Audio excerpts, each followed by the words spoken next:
welcome to Have Guitar Will Travel, presented by Vintage Guitar Magazine, with your host, me, James Patrick Regan, otherwise known as Jimmy from the Deadlies. And today I'm speaking with singer-songwriter and grunge country artist, Austin Snell. In our conversation, Austin tells us about moving to Nashville from southern Georgia and serving 4 years in the Air Force. Austin walks us through his tours in the past, supporting Jason Aldean and more recently Brantley Gilbert, and talks about taking it a little easier this year to focus on songwriting, something he started doing while he was in the Air Force. Austin describes how social media has helped his career and how the music machine in Nashville works. Austin talks about his band and how he jumped in without playing bar gigs, and we talk about his simple gear needs and what their tour regime looks like. To find out more about Austin, hear his music, and see his tour dates, check out his website at austinsnell.com. That's AUSTINSNELL.com. Please subscribe, like, comment, share, and most of all, review this podcast. I'd really appreciate it. And please support Vintage Guitar Magazine for all the wonderful things they do for us guitar players. Because you know what? They do so many wonderful things for us guitar players. Here's my buddy Austin. Hey there, how are you? What's up, man? How are you? Good, thanks. It looks like a nice room there. This is my basement studio space. Is it really? Yeah, we just moved into a house not too long ago. Sorry, I just downloaded all the stuff I needed for this. Oh my God, you needed stuff to download for this? Yeah, and produced one last minute. So.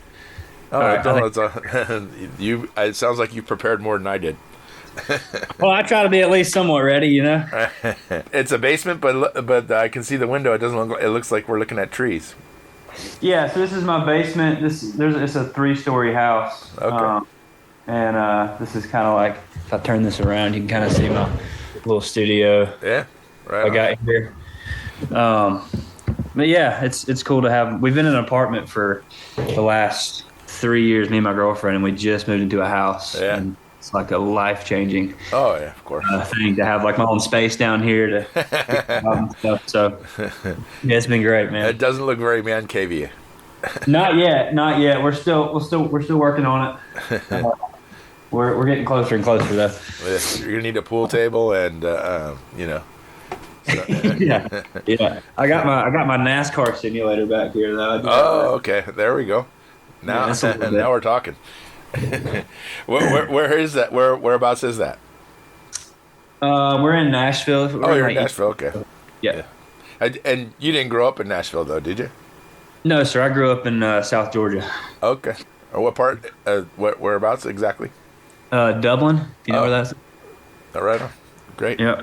I usually say Dublin or Macon, and then I go to Atlanta. After that. Yeah.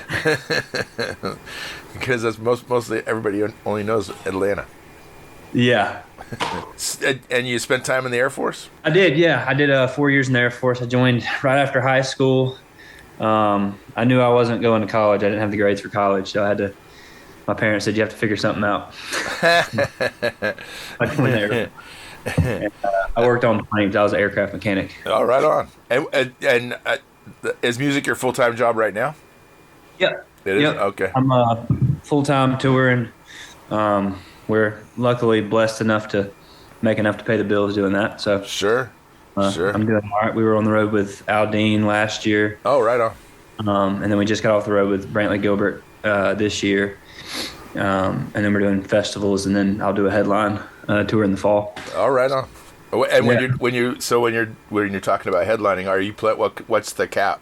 Is it like 500 cap or 1,000 or? Yeah, last year we did around 500 to 600 cap rooms. Yeah, that's decent. That's great. Here. Yeah, man, it's more than I ever thought that I'd be playing for sure. Sure. I think this year we're gonna shoot for. I think we're looking good on like 800 to 1,000 cap. Wow. As long as we keep on. Yeah, moving on up. Graduating to something bigger, I'm happy. Yeah. And so growing up, were you playing guitar in high school and stuff like that, and singing in high school? Nope. No, man. I growing up, man, I always I knew I loved music usually a lot more than my friends did. I feel like.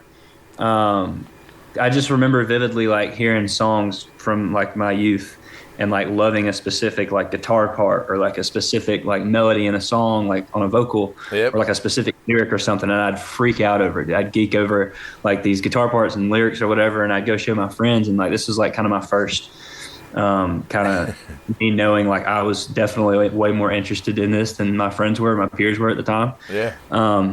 And so I kind of just always just loved music and studied it, and like always watched like old interviews of guys talking about writing songs and guys talking about playing guitar. And Sure.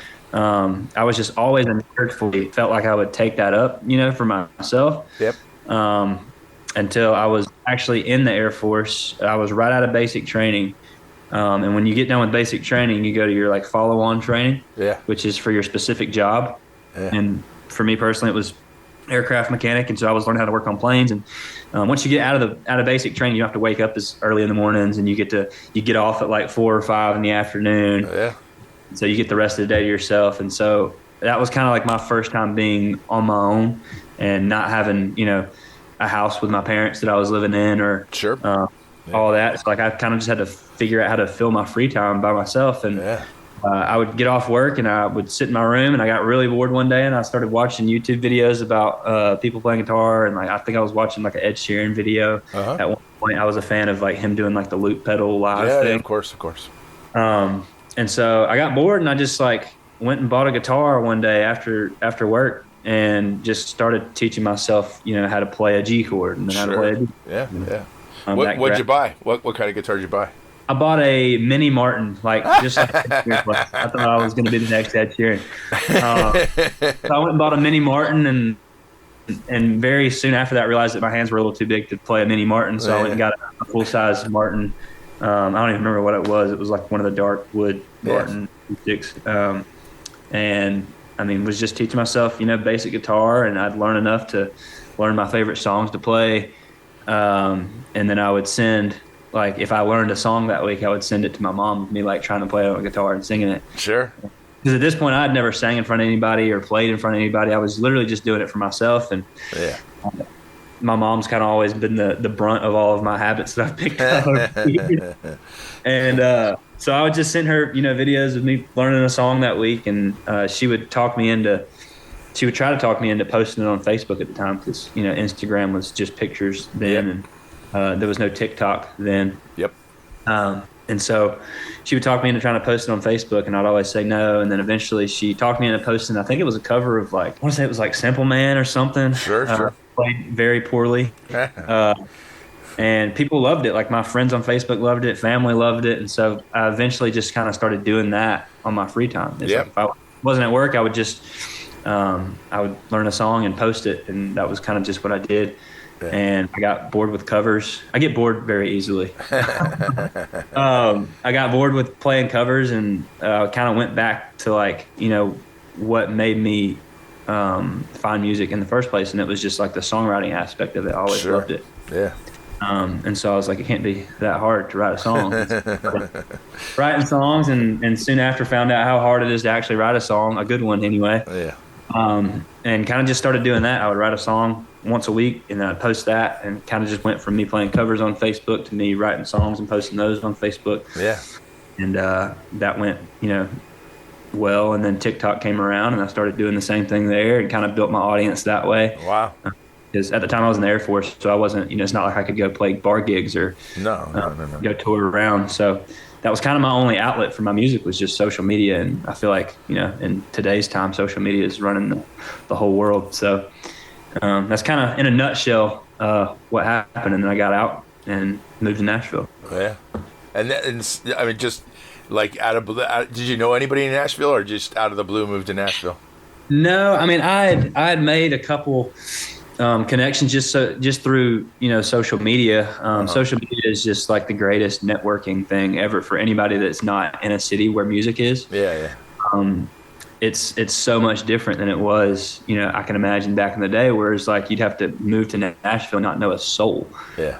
And just kind of figure it out and go play these gigs downtown, and just hope to run into somebody that could change your life. And nowadays it's not that way at all. A lot of big names nowadays don't even, live in these big music cities anymore because they don't have to. Yeah, exactly. I was lucky enough to kind of have already built a little bit of an audience on there, and with that came a little bit of connections that I'd made in Nashville. And little did I know, one of the connections I made was going to be the guy that signed me to my first publishing deal. And so that's kind of how that all happened. Which, I mean, moving to Nashville in general was still, pretty scary in general, and I still didn't know how it all worked. I was so disconnected from, the music city and how, the inner workings of everything went. So I had a lot of learning to do. It was just a little less scary than I could imagine than moving back in the day. Yeah. And the songs you were writing, were they sort of like, that country heavy metal hybrid, or were they, or just, they were just songs? They were just songs, man. I had a lot of influences, and I never, people like have, looked at my music and put it in this box of rock and country, and I love it. And that's mainly what I grew up on. Was my dad was a big rock fan, listened to all like the old rock bands, and sure.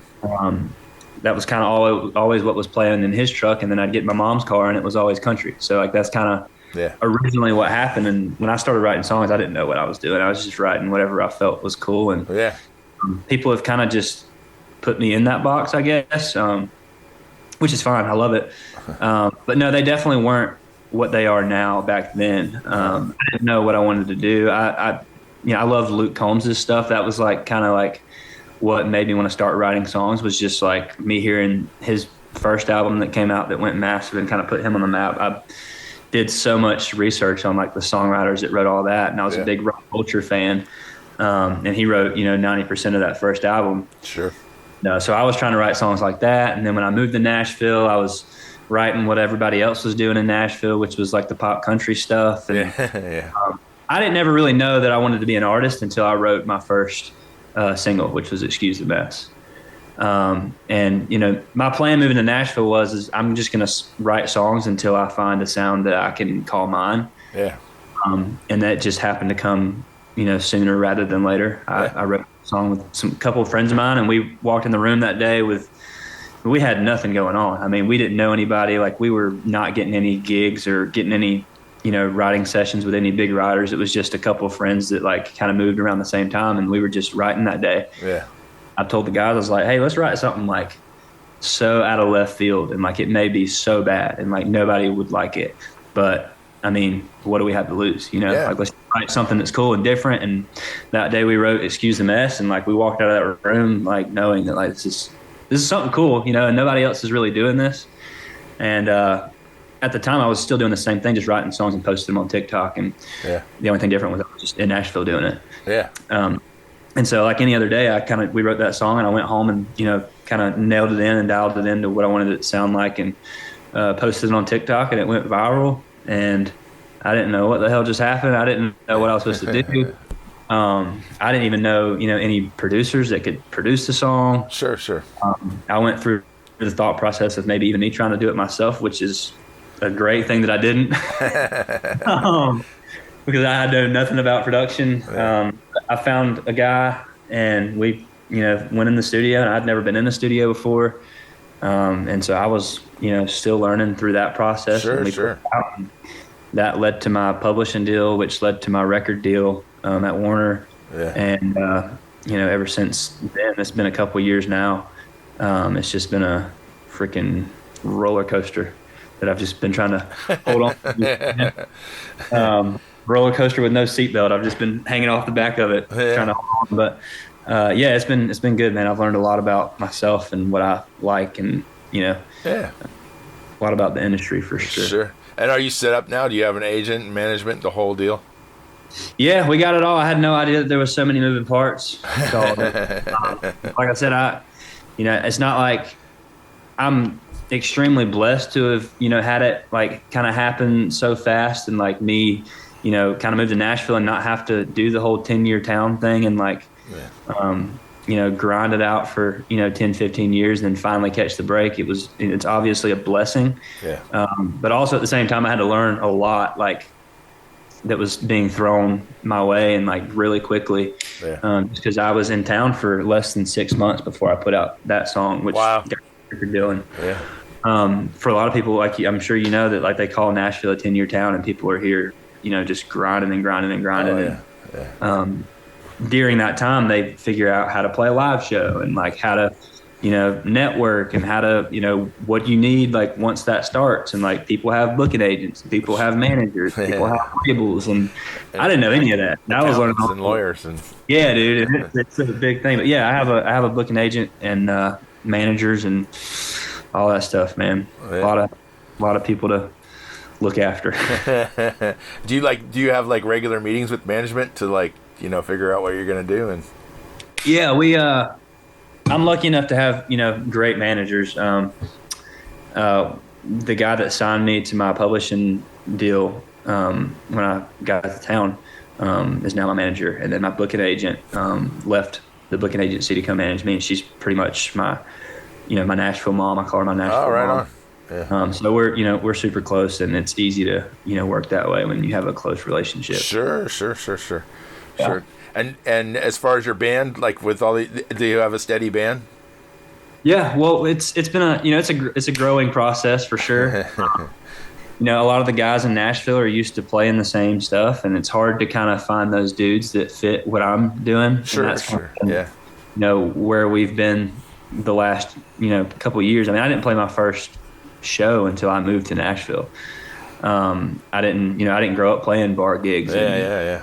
All that. So like my first time playing a show, I'd already had a song out that was doing really well, and like people got to see me not play very good shows. I didn't grow up doing that, and like I said, finding the right fit of people is, I feel like, a little bit more difficult doing this in Nashville, just because it does have the rock influence, and I want my show to feel like a rock show with just the country storytelling aspect of it. Sure. And so I started out with like a super country drummer, and that wasn't really working out. And then we went the other route, and this guy came from the metal world, and it was that way. And then now we've kind of found the happy medium with, all of that. And it's been a wild ride for sure. I can only imagine a country drummer trying to play your tunes. Yeah, man, it was difficult for sure. But it's been fun though. It's been super eye opening, and I've learned a lot too. Sure.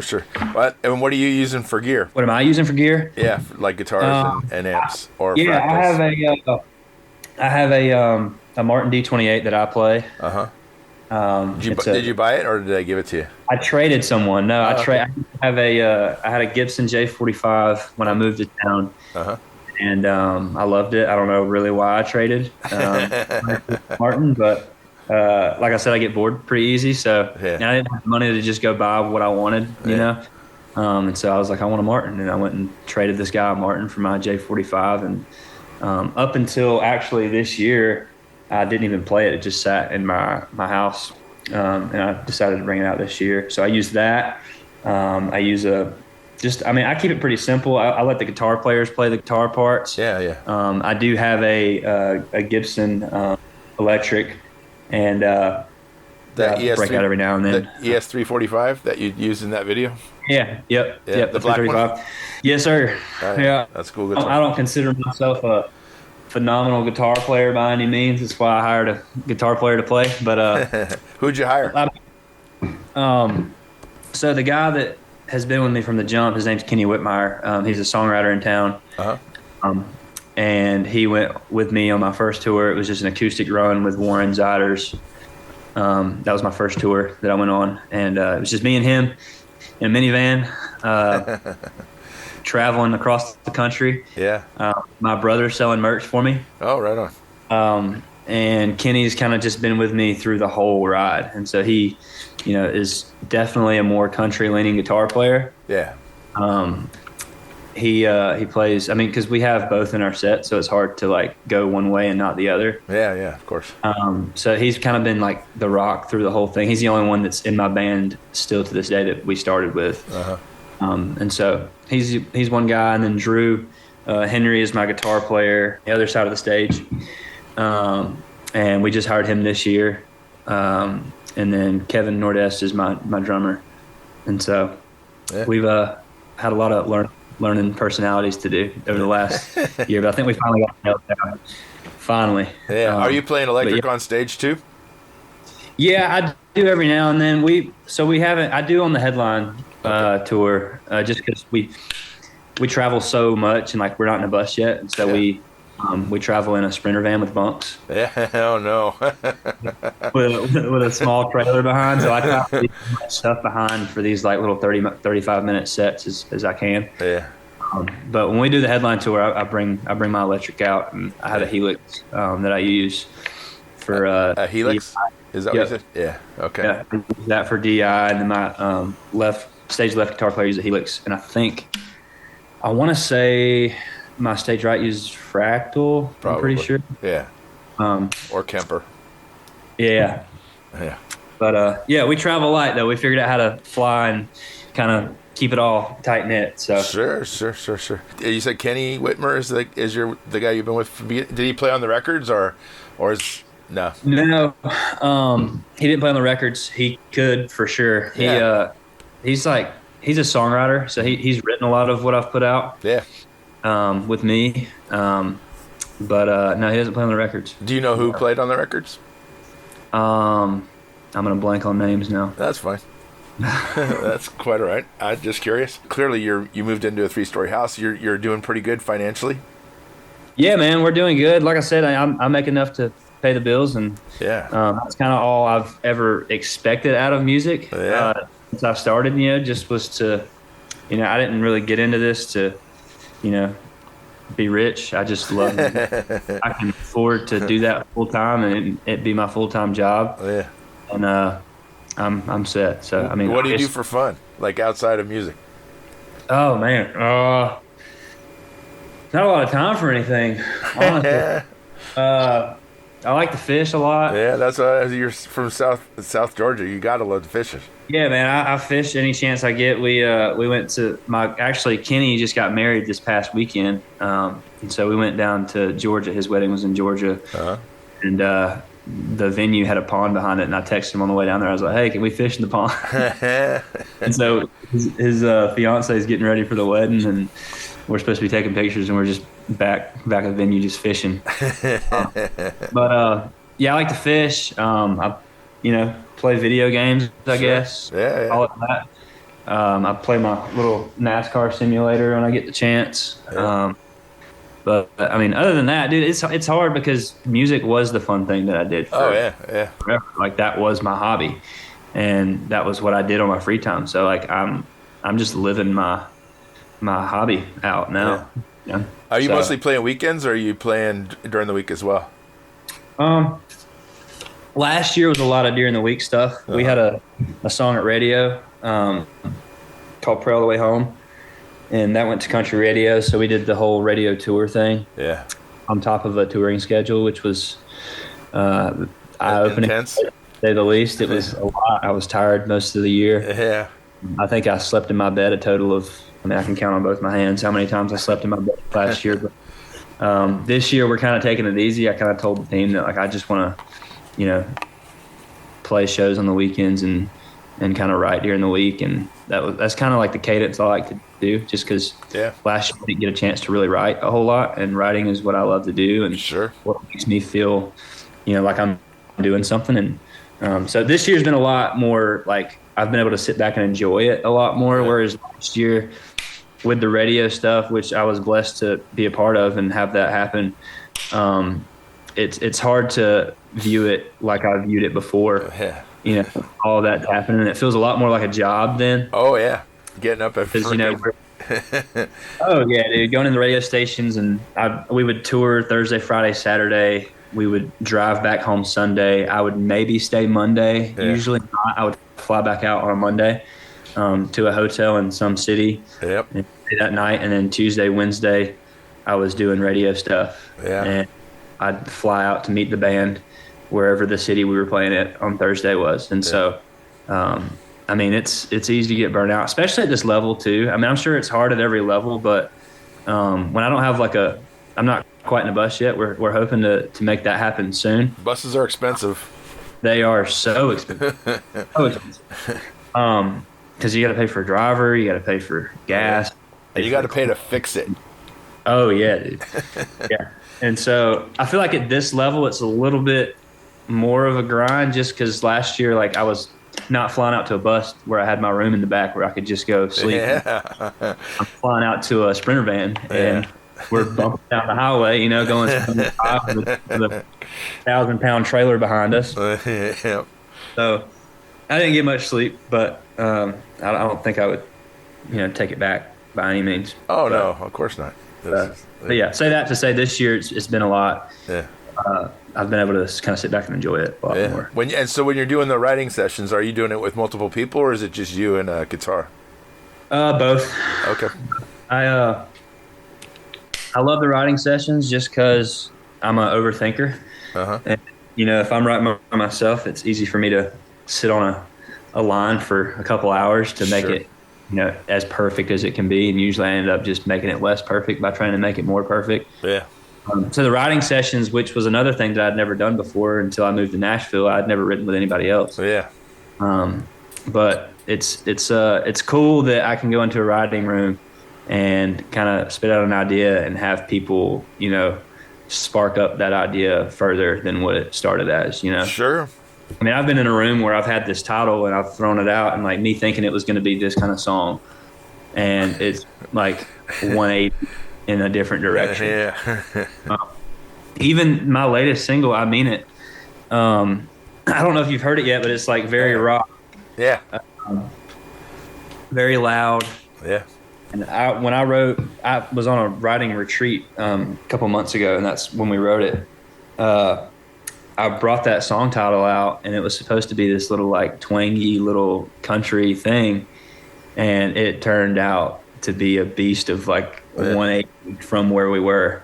And so it's cool to like see other people's takes on like a word. Like if I say a word, that means so much like different. Yeah. Such a difference to what it means to somebody else than it means to you, and like it can open up a whole avenue of different ideas. So that's super sick. And then I mean I still love writing by myself. That's where I feel like I wrote my at least to me my most meaningful songs, when I'm just kind of like reflecting on how I feel and not so much what these people are kind of telling me how it makes them feel as well. Sure. So it's a balancing thing. I try to do both as much as possible. Yeah. Just because, I mean, it's easy to get burnt out with going into a room at 11 a.m. every morning and, going into this room where it's like, okay, we have to write a song right now. Exactly. Here's a Diet Coke. Right. Yeah. Yeah. Here's a Diet Coke and a Slim Jim. Y'all figure it out. Most of my solo songwriting happens at like 2, 3 a.m. Yeah, of course. Something wakes me up at night, and like I, have this idea, and like if I don't write it down right now, I'm gonna lose it. Yeah. So it's fun either way. I like both, but you get two different results for two different ways of going about it. Yep. When are you getting married? Oh man. Hopefully soon, man. Me and my girlfriend have been together for she's gonna kill me now. 3 years and some change. Yeah. And so we moved into this house together, and I tell her all the time I like to follow the steps of everything, and kind of enjoy every aspect of it. I feel like if I were to jump into a marriage super soon, then you miss out on all of like the living in between. Yeah, of course. So, what does she do? She's a stylist. She's actually my stylist. Okay, right on. She does all my wardrobe. She does wardrobe for a bunch of different artists too. Okay. So we're both in the music industry. Right on. Which is a pro and a con. Oh yeah, of course. But yeah, she does that, and she goes on the road with us every now and then. That's too bad. We've been together since kind of the start of everything. Yeah. We started dating, I think, either right before or right after. I think it was right after my first release. So she's kind of had to ride the wave with me, and we've done a lot of learning together. And she's kind of, she's my best friend for sure. She's been kind of like the one thing I get to come home to and just vent. I'm not able to vent to everybody. No. So it's yeah, that's great. Well, it's nice meeting you, Austin. I really appreciate your time. Yeah, dude. Thank you for your time. I appreciate you. Yeah. And hopefully I get to see you here pretty soon. You got to come out to the show, man. Yeah, I got to come see you play. Yes, sir. Come do it. But yeah, I appreciate your time, man. Good to meet you as well. Likewise. Okay. Take it easy. You too, man. Bye-bye. Thanks for listening to Have Guitar Will Travel. You can catch up on all the things I'm doing at thedeadlies.com. And I'm on all the social media platforms as well. And please support Vintage Guitar and all the wonderful things they do, because they do many, many wonderful things for us guitar players. Thanks. Please subscribe. Please tell a friend. And I'll see you guys next week. Bye, guys.